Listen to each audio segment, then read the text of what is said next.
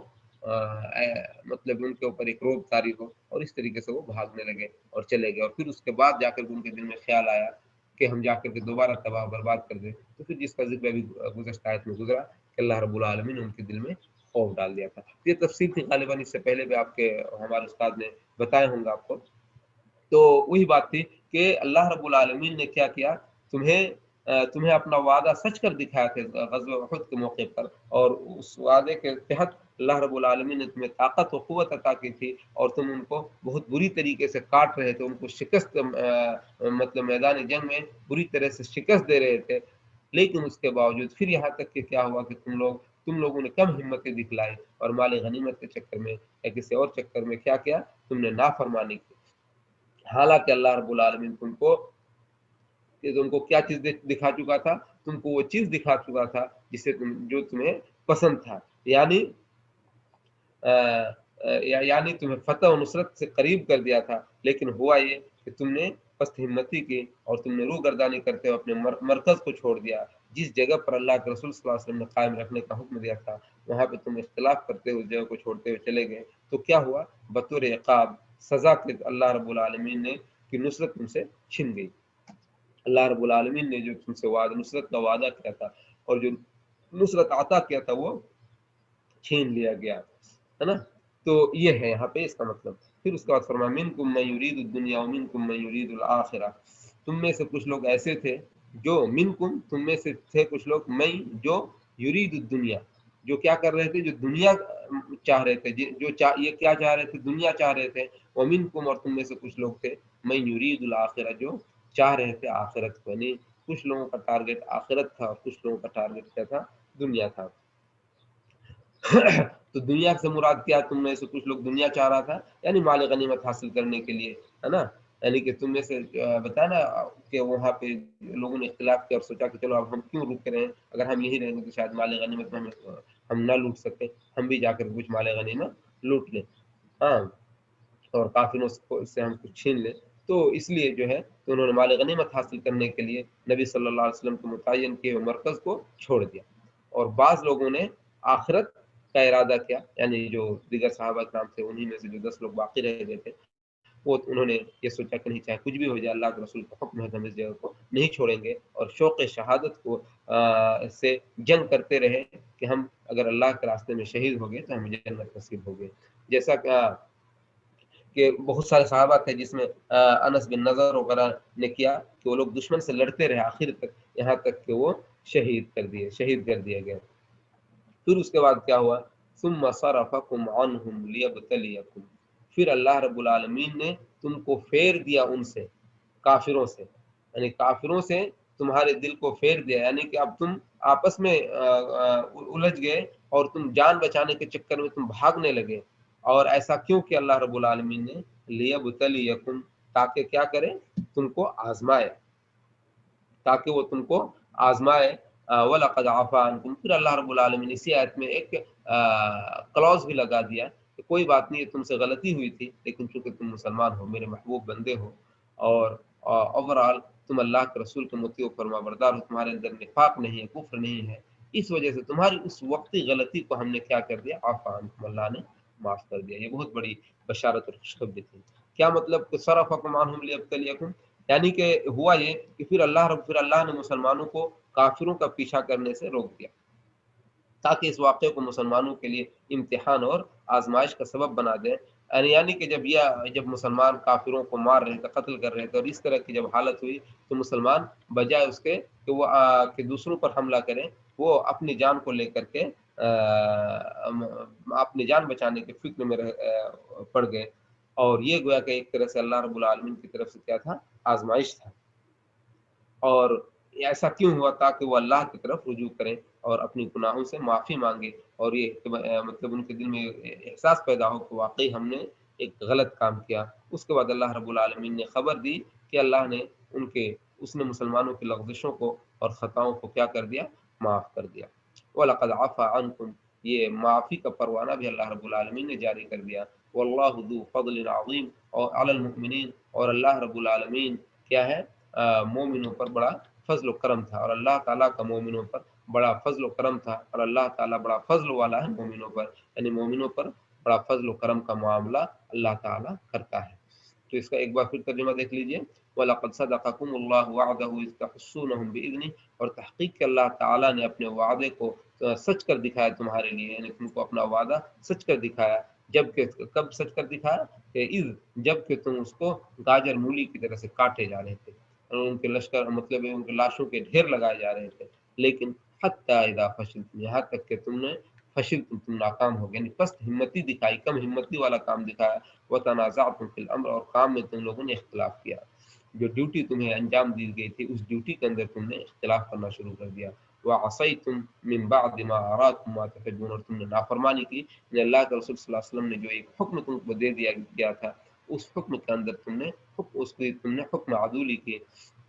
من بعد ما اراکم ما تحبون، بعد اس کے کہ اللہ رب العالمین نے تمہیں وہ چیز دکھائی جسے تم پسند کرتے تھے یعنی تمہاری پسندیدہ چیز، یعنی تم کو فتح و نصرت سے تم کو ہمکنار کرنے کے بعد بھی تم نے اختلاف کیا، منکم من یرید الدنیا ومنکم من یرید الاخرہ، تم میں سے کچھ لوگ ایسے تھے جو کیا کر رہے تھے، جو دنیا طلبی کے پیچھے تھے، یعنی جو دنیا چاہ رہے تھے، ومنکم من یرید الاخرہ، اور تم میں سے کچھ لوگ ایسے تھے جو آخرت چاہ رہے تھے، یعنی آخرت کی وجہ سے شوق شہادت میں وہ لڑے جا رہے تھے، ثم صرفکم عنہم لیبتلیکم، پھر اللہ رب العالمین نے تمہیں ان سے پھیر دیا،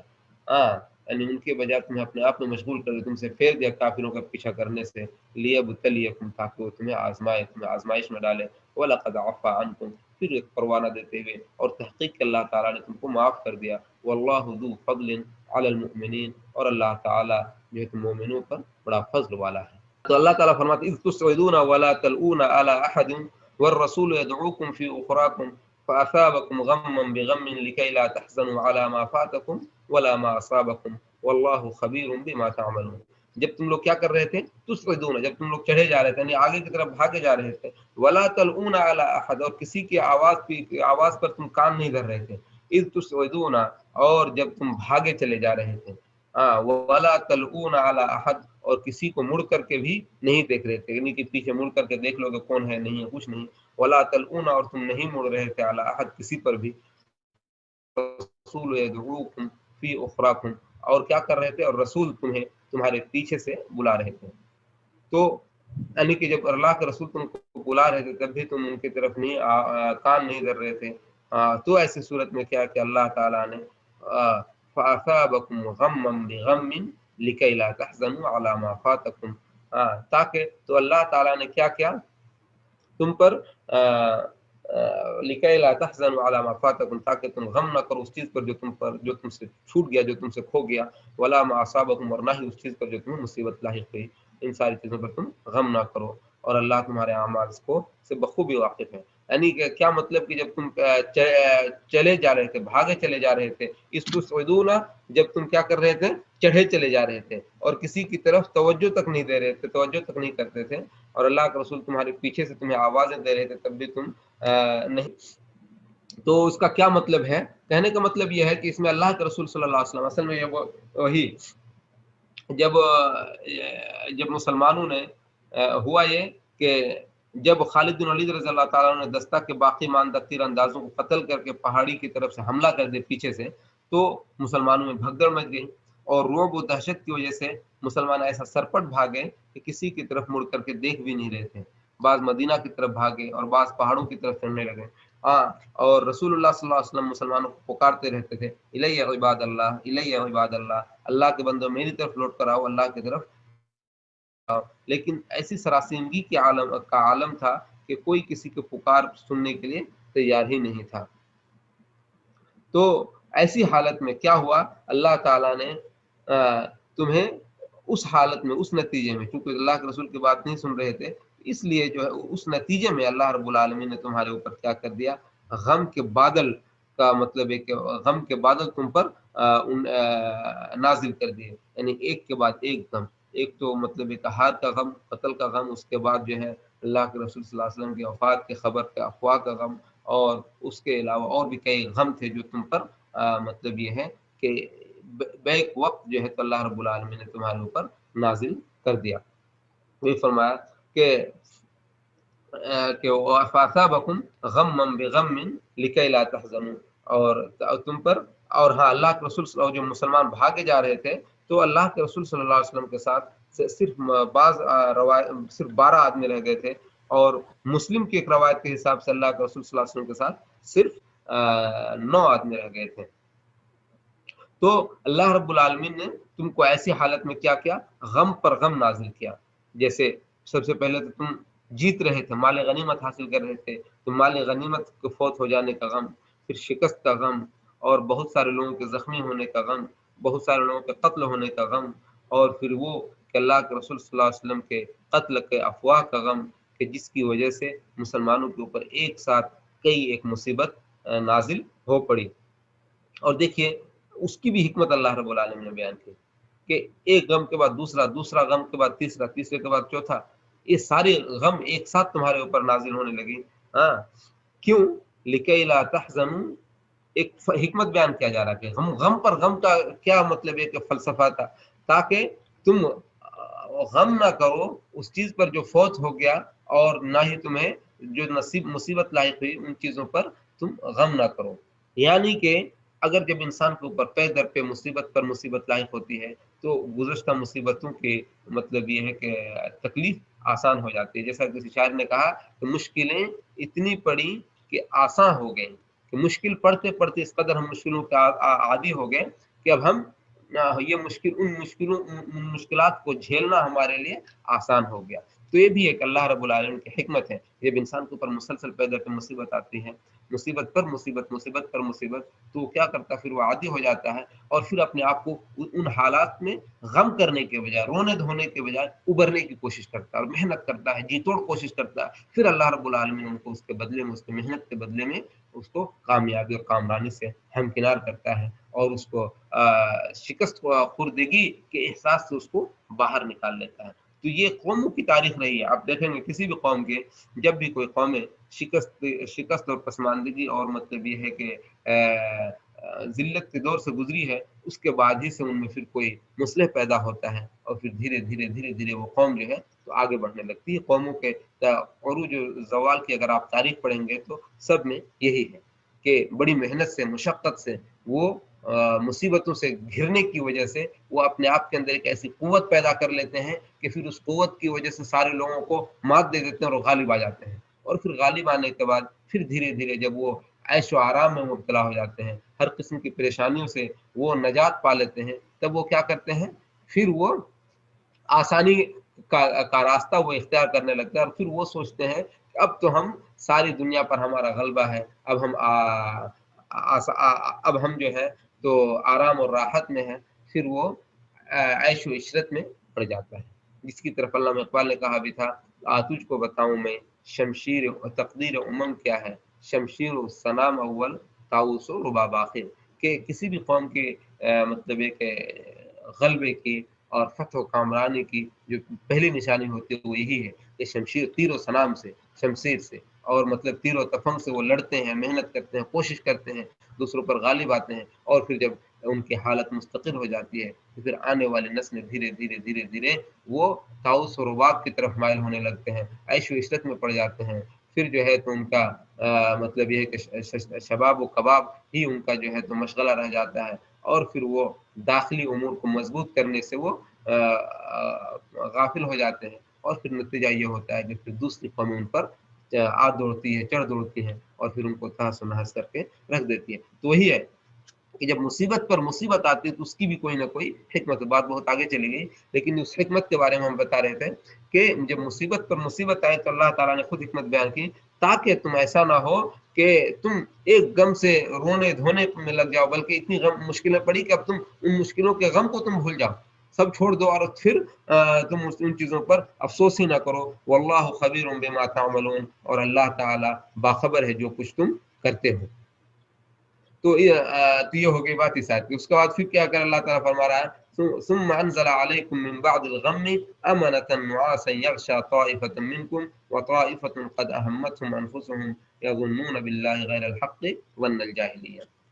دیکھیے یہ تو ایک صورت حال تھی جنگ کی، کہ اللہ رب العالمین نے مسلمانوں کو ڈانٹا، ان پر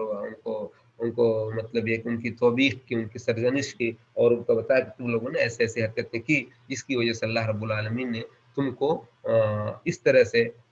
سزا سے دوچار کیا اور تم کو اس طرح کی پریشانی سے دوچار کیا۔ لیکن دوسری طرف کچھ مسلمان ایسے بھی تھے جو ڈٹے ہوئے تھے، اللہ کے رسول صلی اللہ علیہ وسلم کی جان، اللہ کے رسول صلی اللہ علیہ وسلم کی حفاظت پر اپنی جان نچھاور کر رہے تھے، اور جو ہے اس حالت میں بھی اللہ کے رسول کا ساتھ انہوں نے نہیں چھوڑا تھا، اور انہوں نے کسی دنیاوی خاطر یا دنیاوی لالچ کی خاطر انہوں نے کوئی کام نہیں کیا تھا، بلکہ وہ خالص اللہ رب العالمین کے دین کو بلند کرنے کے لیے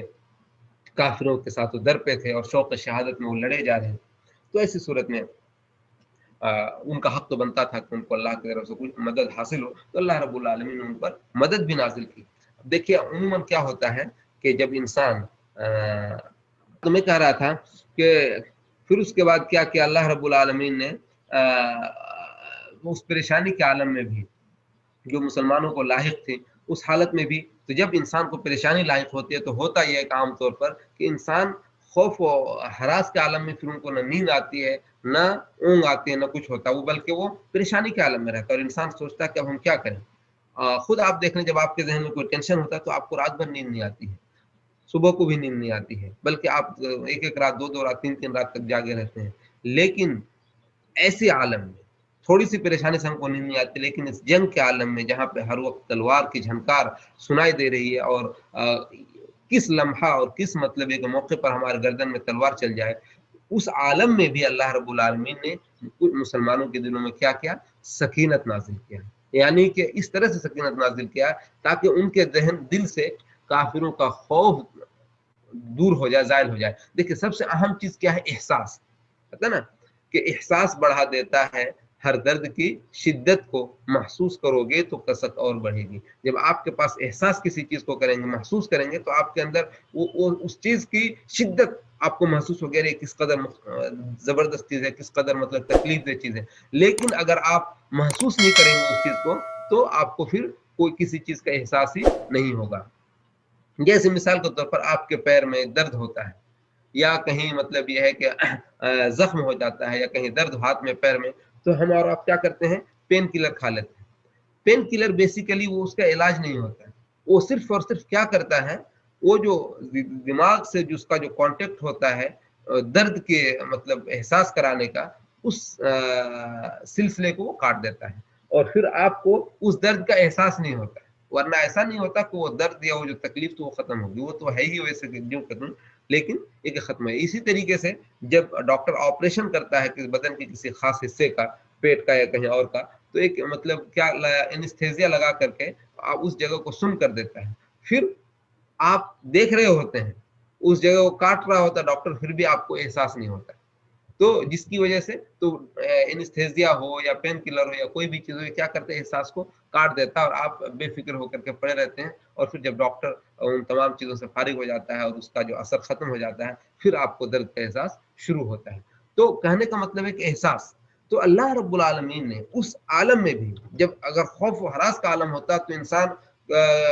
بے چین رہتا ہے، بے فکر، مطلب یہ ہے کہ فکر مند رہتا ہے کہ اب کیا کریں گے، اب کیا کریں گے۔ لیکن اس عالم میں بھی اللہ رب العالمین نے مسلمانوں کے اوپر کیا کیا؟ سکون کی کیفیت طاری کر دی، اونگ کی کیفیت طاری کر دی، سب کو نیند آنے لگی۔ نیند آنے کا مطلب یہ کہ ان کو فکر ہی نہیں کہ کافر ان کو قتل کر رہا ہے یا کچھ کر رہا ہے، اور ان کا دل ان کے دل کی بے چینی کو اللہ رب العالمین نے اس عالم میں بھی دور کر دیا۔ اسی کی طرف اشارہ اس آیت کے اندر اللہ تعالیٰ فرماتا ہے ثم انزل علیکم من بعد الغم، پھر اللہ رب العالمین نے غم کے بعد، ثم انزل، پھر نازل کیا، علیکم تم پر، من بعد الغم، غم کے بعد کیا نازل کیا؟ امانتن، امن و سکون، سکون کی کیفیت نازل کیا، وہ کیا تھی؟ نعاسن، وہ اونگ کی کیفیت تھی، یغشا طائفۃ، ایسی اونگ جو تم میں سے کیا تھی؟ طائفۃ منکم، یغشا، جو تم میں سے ایک گروپ کو، ایک جماعت کو کیا کر دیا تھا؟ پر غالب آ رہی تھی، یعنی ایک جماعت کو اپنے آغوش میں لے لیا تھا۔ تم میں سے ایک جماعت تھی جو نیند کے آغوش میں چلی گئی تھی، جن کے اوپر اونگ طاری ہو رہی تھی، اور وہ جو میدان کارزار کا جو خوف ہوتا ہے، اس کی جو ہیبت ہوتی ہے، اور اس وقت کی جو بے چینی اور فکر مندی ہوتی ہے، اس چیز کو اللہ رب العالمین نے تم سے کیا کر دیا؟ ایک جماعت سے دور کر دیا، ختم ہو گیا، یعنی وہ بے فکر ہو گئے۔ اور دوسری گروپ ایسی تھی وطائفۃ قد اہمتہم، لیکن